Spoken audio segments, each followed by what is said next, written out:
The ghost conducted him through several streets familiar to his feet, and as they went along, Scrooge looked here and there to find himself, but nowhere was he to be seen.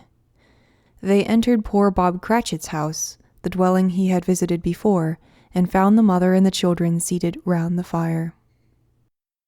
Quiet, very quiet.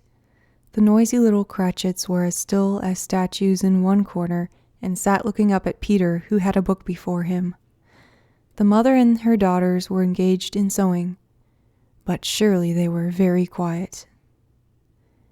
And he took a child and set him in the midst of them. Where had Scrooge heard those words? He had not dreamed them. The boy must have read them out as he and the spirit crossed the threshold. Why did he not go on? The mother laid her work upon the table and put her hand up to her face. "The color hurts my eyes," she said. The color? Ah, poor Tiny Tim. "They're better now again," said Cratchit's wife. "It makes them weak by candlelight, and I wouldn't show weak eyes to your father when he comes home for the world. It must be near his time." "Past it, rather," Peter answered, shutting up his book. "But I think he has walked a little slower than he used these last few evenings, Mother." They were very quiet again. At last she said, and in a steady, cheerful voice that only faltered once, I have known him walk with Tiny Tim upon his shoulder, very fast indeed." "And so have I," cried Peter, "often." "And so have I," exclaimed another. So had all. "But he was very light to carry," she resumed, intent upon her work. "And his father loved him so that it was no trouble. No trouble. And there is your father at the door." She hurried out to meet him, and little Bob and his comforter, he had need of it, poor fellow, came in. His tea was ready for him on the hob, and they all tried who should help him to it most. Then the two young Cratchits got upon his knees and laid, each child a little cheek against his face, as if they said, "Don't mind it, father. Don't be grieved."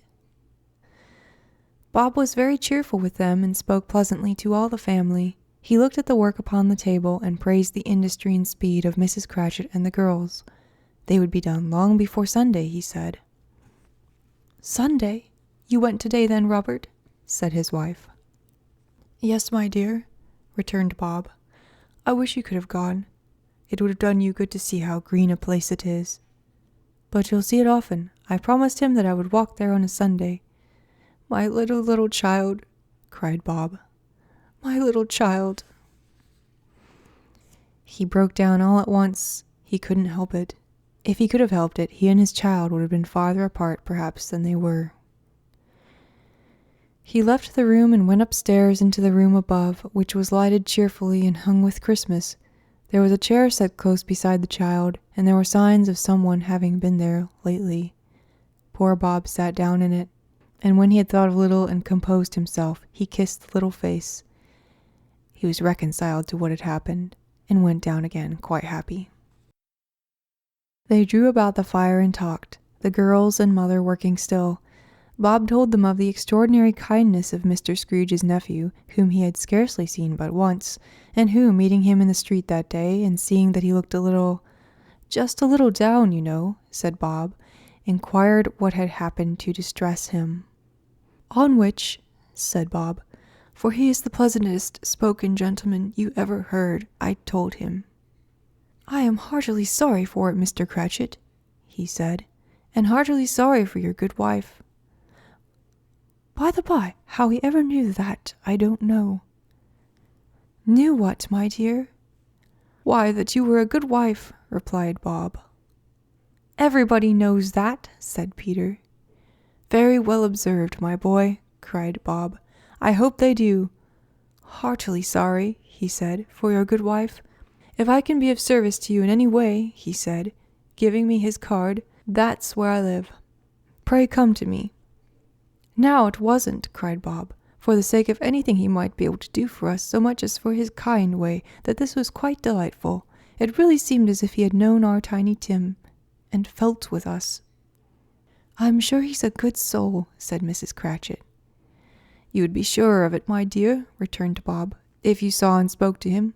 I shouldn't be at all surprised, mark what I say, if he got Peter a better situation." "Only hear that, Peter," said Mrs. Cratchit. "And then," cried one of the girls, "Peter will be keeping company with someone and setting up for himself." "Get along with you," retorted Peter, grinning. "It's just as likely as not," said Bob, "one of these days, though there's plenty of time for that, my dear. But however and whenever we part from one another, I'm sure we shall none of us forget poor Tiny Tim, shall we? Or this first parting that there was among us."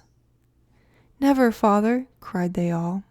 "And I know," said Bob, "I know, my dears, that when we recollect how patient and how mild he was, although he was a little child, we shall not quarrel easily among ourselves and forget poor Tiny Tim in doing it."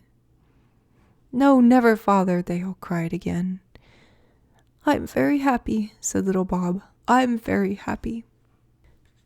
Mrs. Cratchit kissed him, his daughters kissed him, the 2 young Cratchits kissed him, and Peter and himself shook hands. "Spirit of Tiny Tim, thy childish essence was from God." "Spectre," said Scrooge, "something informs me that our parting moment is at hand. I know it, but I know not how. Tell me, what man was that whom we saw lying dead?"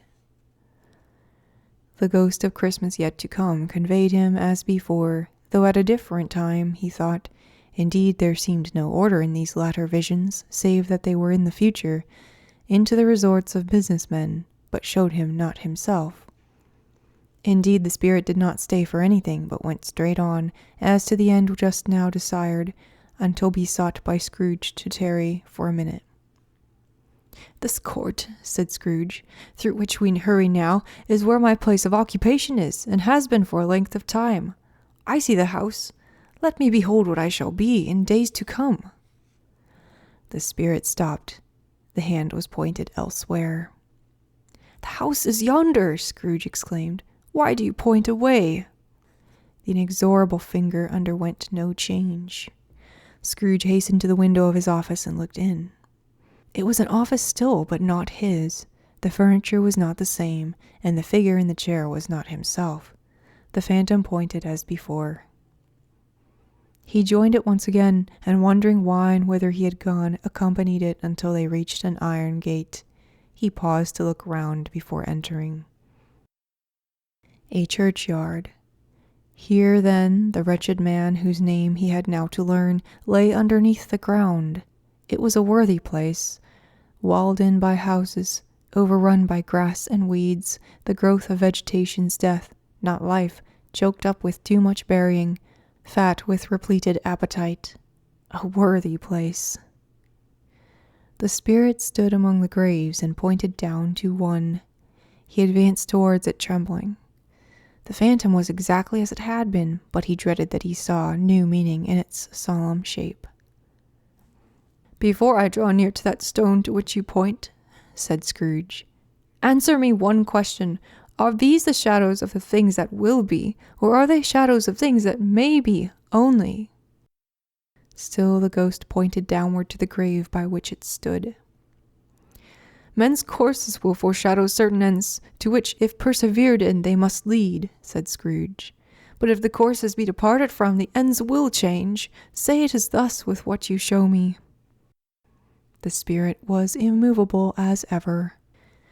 Scrooge crept towards it, trembling as he went, and followed the finger, read upon the stone of the neglected grave his own name, Ebenezer Scrooge. "Am I that man who lay upon the bed?" he cried upon his knees. The finger pointed from the grave to him and back again. "No, spirit! Oh, no, no!" The finger still was there. "Spirit!" he cried, tight clutching at its robe. "Hear me! I am not the man I was. I will not be the man I have been but for this intercourse. Why show me this if I am past all hope?" For the first time the hand appeared to shake.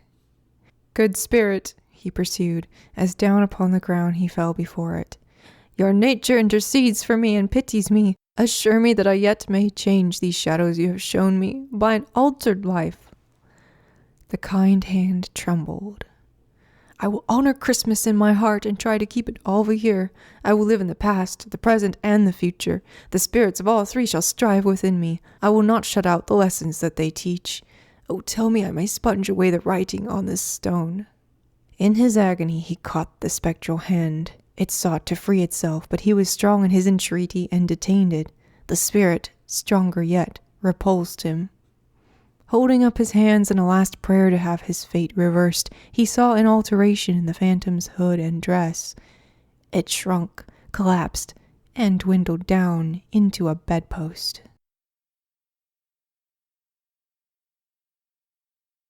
Stave 5. The end of it. Yes, and the bedpost was his own. The bed was his own. The room was his own. Best and happiest of all, the time before him was his own to make amends in. "I will live in the past, the present, and the future," Scrooge repeated, as he scrambled out of bed. "The spirits of all three shall strive within me. O Jacob Marley, heaven and the Christmas time be praised for this. I say it on my knees, O Jacob, on my knees." He was so fluttered and so glowing with his good intentions that his broken voice would scarcely answer to his call. He had been sobbing violently in his conflict with the spirit, and his face was wet with tears. "They are not torn down," cried Scrooge, folding one of his bed curtains in his arms. "They are not torn down, rings and all. They are here. I am here. The shadows of the things that would have been may be dispelled. They will be. I know they will." His hands were busy with his garments all this time, turning them inside out, putting them on upside down, tearing them, mislaying them, making them parties to every kind of extravagance. "I don't know what to do," cried Scrooge, laughing and crying in the same breath, and making a perfect lacoon of himself with his stockings. "I am as light as a feather. I am as happy as an angel. I am as merry as a schoolboy. I am giddy as a drunken man. A Merry Christmas to everybody. A Happy New Year to all the world. Hello there! Whoop, hello!" He had frisked into the sitting room and was now standing there, perfectly winded. "There's the saucepan that the gruel was in," cried Scrooge, starting off again and going round the fireplace. "There's the door by which the ghost of Jacob Marley entered. There's the corner where the ghost of Christmas present sat. There's the window where I saw the wandering spirits. It's all right. It's all true. It all happened. Ha ha!" Really, for a man who had been out of practice for so many years, it was a splendid laugh, a most illustrious laugh, the father of a long, long line of brilliant laughs. "I don't know what day of the month it is," said Scrooge. "I don't know how long I've been among the spirits. I don't know anything. I'm quite a baby. Never mind, I don't care. I'd rather be a baby. Hello! Whoop! Hello here!" He was checked in his transports by the churches ringing out the lustiest peals he had ever heard. Clash, clang, hammer, ding, dong, bell. Bell, dong, ding, hammer, clang, clash. Oh, glorious, glorious. Running to the window, he opened it and put out his head. No fog, no mist, clear, bright, jovial, stirring, cold, cold, piping for the blood to dance to, golden sunlight, heavenly sky, sweet fresh air, merry bells. Oh, glorious, glorious. "What's today?" cried Scrooge, calling downward to a boy in Sunday clothes, who perhaps had loitered in to look about him. "Eh?" returned the boy, with all his might of wonder. "What's today, my fine fellow?" said Scrooge. "Today?" replied the boy. "Why, it's Christmas Day." "It's Christmas Day," said Scrooge to himself. "I haven't missed it. The spirits have done it all in one night. They can do anything they like. Of course they can. Of course they can. Hello, my fine fellow." "Hello," returned the boy. "Do you know the poulterer's in the next street but one, at the corner?" Scrooge inquired. "I should hope I did," replied the lad. "An intelligent boy," said Scrooge. "A remarkable boy. Do you know whether they've sold the prize turkey that was hanging up there? Not the little prize turkey, the big one." "What, the one as big as me?" returned the boy. "What a delightful boy," said Scrooge. "It's a pleasure to talk to him. Yes, my buck." "It's hanging there now," replied the boy. "Is it?" said Scrooge. "Go and buy it." "Walk exclaimed the boy. No, no, said Scrooge. I am in earnest. Go and buy it, and tell him to bring it here, that I may give him the direction where to take it. Come back with the man, and I'll give you a shilling. Come back with him in less than 5 minutes, and I'll give you half a crown. The boy was off like a shot. He must have had a steady hand at a trigger who could have got a shot off half so fast. I'll send it to Bob Cratchits, whispered Scrooge, rubbing his hands and splitting with a laugh. He shan't know who sends it. It's twice the size of Tiny Tim. Joe Miller never made such a joke as sending it to Bob's will be. The hand in which he wrote the address was not a steady one, but write it he did, somehow, and went downstairs to open the door, ready for the coming of the poulterer's man. As he stood there, waiting his arrival, the knocker caught his eye. I shall love it as long as I live, cried Scrooge, patting it with his hand. I scarcely ever looked at it before. What an honest expression it has in its face. It's a wonderful knocker. Here's the turkey. Hello, whoop, how are you? Merry Christmas. It was a turkey. He never could have stood upon his legs, that bird. He would have snapped him short off in a minute, like sticks of sealing wax. Why, it's impossible to carry that to Camden Town, said Scrooge. You must have a cab. The chuckle with which he said this, and the chuckle with which he paid for the turkey, and the chuckle with which he paid for the cab, and the chuckle with which he recompensed the boy, were only to be exceeded by the chuckle with which he sat down breathless in his chair again, and chuckled till he cried. Shaving was not an easy task, for his hand continued to shake very much, and shaving requires attention, even when you don't dance while you are at it. But if he had cut the end of his nose off, he would have put a piece of sticking plaster over it, and been quite satisfied. He dressed himself in all his best, and at last got out into the streets. The people were by this time pouring forth, as he had seen them with the ghost of Christmas present, and walking with his hands behind him, Scrooge regarded everyone with a delighted smile. He looked so irresistibly pleasant, in a word, that 3 or 4 good-humoured fellows said, "Good morning, sir! A Merry Christmas to you!" And Scrooge said often afterwards that of all the blithe sounds he had ever heard, those were the blithest in his ears. He had not gone far when, coming on towards him, he beheld the portly gentleman who had walked into his counting-house the day before and said, "Scrooge and Marley's, I believe." It sent a pang across his heart to think how this old gentleman would look upon him when they met, but he knew what path lay straight before him, and he took it. "My dear sir," said Scrooge, quickening his pace, and taking the old gentleman by both hands. "How do you do? I hope you succeeded yesterday. It was very kind of you. A Merry Christmas to you, sir." "Mr. Scrooge?" "Yes," said Scrooge. "That is my name, and I fear it may not be pleasant to you. Allow me to ask your pardon, and will you have the goodness—" Here Scrooge whispered in his ear. "Lord bless me!" cried the gentleman, as if his breath were taken away. "My dear Mr. Scrooge, are you serious?" "If you please," said Scrooge, "not a farthing less. A great many back payments are included in it, I assure you. Will you do me that favor?" "My dear sir," said the other, shaking hands with him, "I don't know what to say to such "Don't say anything, please," retorted Scrooge. "Come and see me. Will you come and see me?" "I will," cried the old gentleman, and it was clear he meant to do it. "Thank ye," said Scrooge. "I am much obliged to you. I thank you 50 times. Bless you."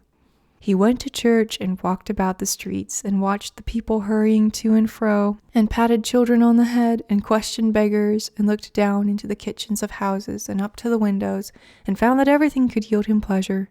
He had never dreamed that any walk, that anything, could give him so much happiness. In the afternoon he turned his steps towards his nephew's house. He passed the door a dozen times before he had the courage to go up and knock, but he made a dash and did it. "Is your master at home, my dear?" said Scrooge to the girl. "Nice girl, very." "Yes, sir."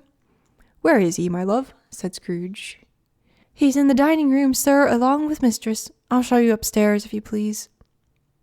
"Thank ye, he knows me," said Scrooge, with his hand already on the dining room lock. "I'll go in, my dear." He turned it gently and sidled his face in round the door.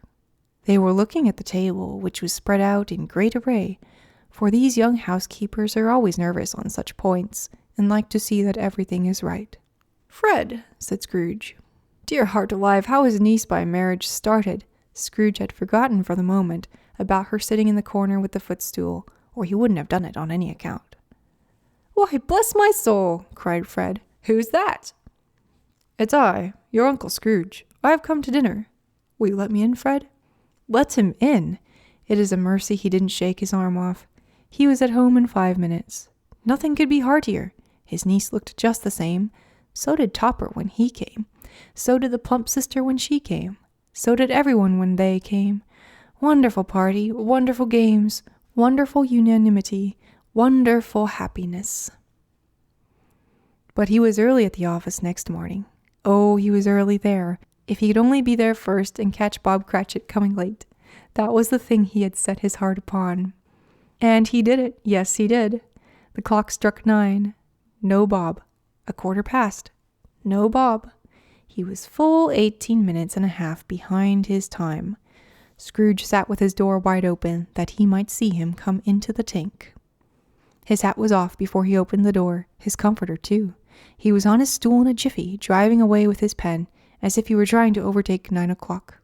"Hello," growled Scrooge, in his accustomed voice, as near as he could feign it. "What do you mean by coming here at this time of day?" "I am very sorry, sir," said Bob. "I am behind my time." "You are?" repeated Scrooge. "Yes, I think you are. Step this way, sir, if you please." "It's only once a year, sir," pleaded Bob, appearing from the tank. "It shall not be repeated. I was making rather merry yesterday, sir." "Now, I'll tell you what, my friend," said Scrooge. "I'm not going to stand this sort of thing any longer. And therefore," he continued, leaping from his stool and giving Bob such a dig in the waistcoat that he staggered back into the tank again, "and therefore, I am about to raise your salary." Bob trembled and got a little nearer to the ruler. He had a momentary idea of knocking Scrooge down with it, holding him, and calling to the people in the court for help and a straight waistcoat. "A Merry Christmas, Bob," said Scrooge, with an earnestness that could not be mistaken, as he clapped him on the back. "A merrier Christmas, Bob, my good fellow, than I have given you for many a year. I'll raise your salary and endeavor to assist your struggling family, and we will discuss your affairs this very afternoon, over a Christmas bowl of smoking bishop, Bob. Make up the fires and buy another coal scuttle before you dot another I, Bob Cratchit." Scrooge was better than his word. He did it all and infinitely more, and to Tiny Tim, who did not die, he was a second father. He became as good a friend, as good a master, and as good a man as the good old city knew, or any other good old city, town, or borough in the good old world. Some people laughed to see the alteration in him, but he let them laugh, and little heeded them, for he was wise enough to know that nothing ever happened on this globe for good at which some people did not have their fill of laughter in the outset. And knowing that such as these would be blind anyway, he thought it quite as well that they should wrinkle up their eyes in grins as have the malady in less attractive forms. His own heart laughed, and that was quite enough for him. He had no further intercourse with spirits, but lived upon the total abstinence principle ever afterwards, and it was always said of him that he knew how to keep Christmas well if any man alive possessed the knowledge. May that be truly said of us, and all of us, and so, as Tiny Tim observed, God bless us, everyone.